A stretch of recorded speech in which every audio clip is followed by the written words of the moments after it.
Bank vault में 20 ton heavy दरवाज़ा, जबकि इसकी दीवारों में भी लोहा लगा हुआ था।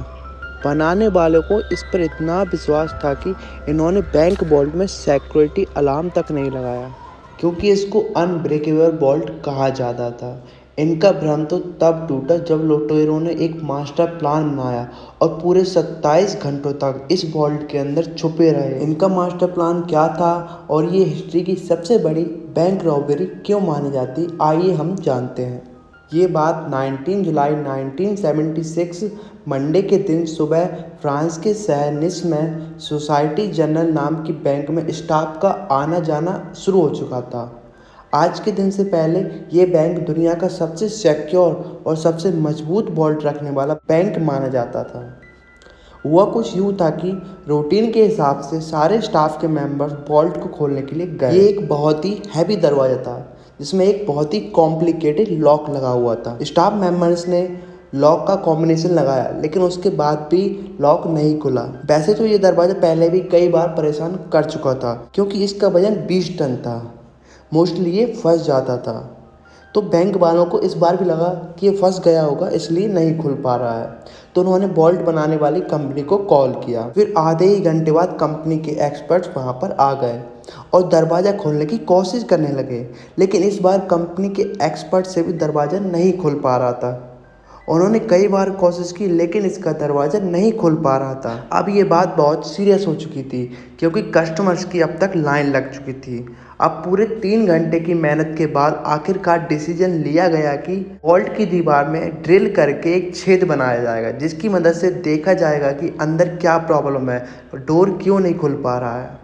अब जब ड्रिल मशीन से होल करके देखा जाता है तो देखने को मिलता है कि अंदर से किसी ने वॉल्ट के दरवाजे पर वेल्डिंग से डोर लॉक कर दिया है। ये देखकर इस पर विश्वास करना काफ़ी मुश्किल था, क्योंकि वॉल्ट के अंदर जाने का सिर्फ एक ही रास्ता था। ना ही इसमें कोई विंडो थी, ना ही कुछ और था। यानी कि वॉल्ट के अंदर जाना लगभग नामुमकिन था। ये सब देखकर ऐसा लगने लगा कि यहाँ कुछ एबनॉर्मल ज़रूर है। अब उन्होंने डिसीजन लिया कि मशीन मंगवा के इसकी दीवार में एक छेद किया जाएगा और अंदर जाकर देखा जाएगा कि क्या प्रॉब्लम है। ये काम काफ़ी टाइम कंज्यूमिंग था, क्योंकि वॉल्ट की दीवार नॉर्मल दीवारों से काफ़ी मोटी थी और इनके बीच में लोहा भी लगा हुआ था। फाइनली कई घंटों की मेहनत के बाद इतना होल हो गया कि इसके अंदर एक आदमी जाकर देख पाए, और जब अंदर जाकर देखा जाता है तो अंदर का नज़ारा देखकर इनकी आंखें फटी की फटी रह जाती हैं, क्योंकि अंदर इन्होंने जो भी देखा वो काफ़ी अनएक्सपेक्टेड था। क्योंकि बैंक लूट चुका था और कुछ लॉकर्स टूटे पड़े थे, कुछ खुले भी पड़े थे।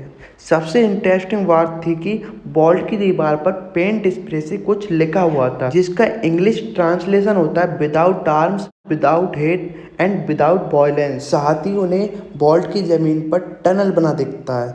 अब आगे का काम पुलिस का था। पुलिस वहाँ पर पहुँच चुकी थी।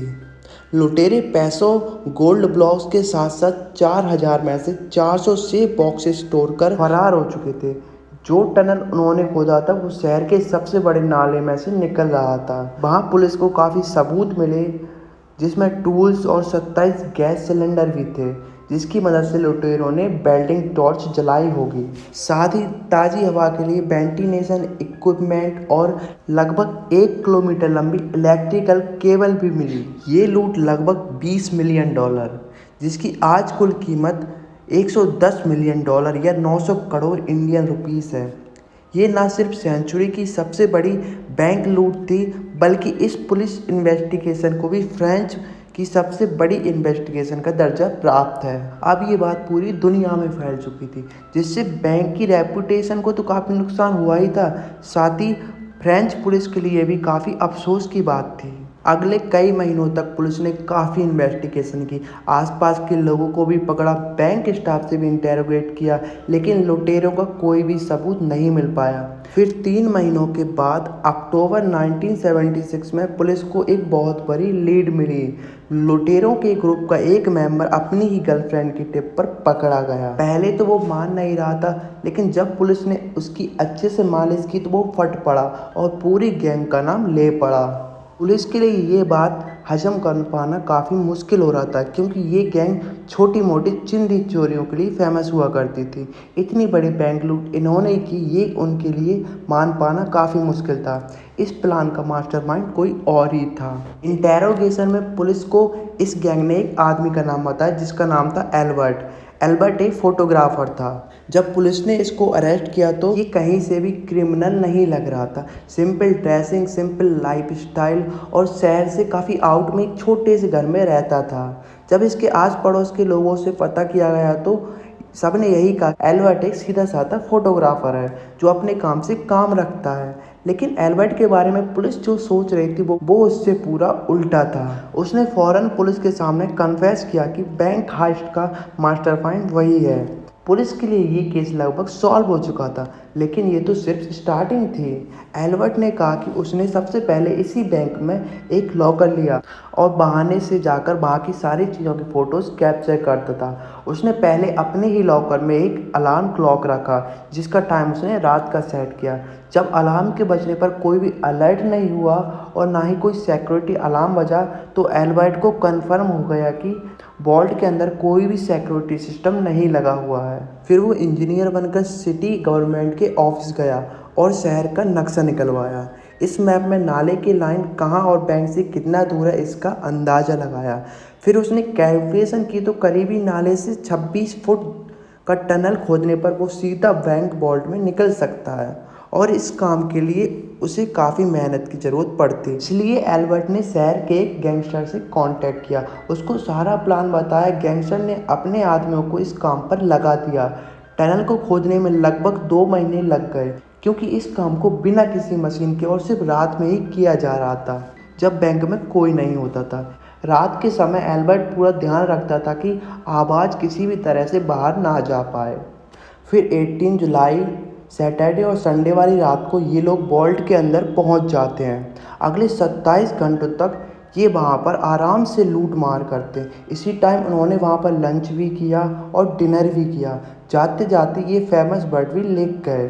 अब पुलिस ने एल्बर्ट को कोर्ट में पेश किया, जहां उसने जज के सामने अपने जुर्म कबूल कर लिए। उसने इंटेरोगेशन में अपने प्लान का एविडेंस, लूट की गई चीज़ों की डिटेल्स एक पेपर पर कोल्ड वर्ड्स में लिख दी।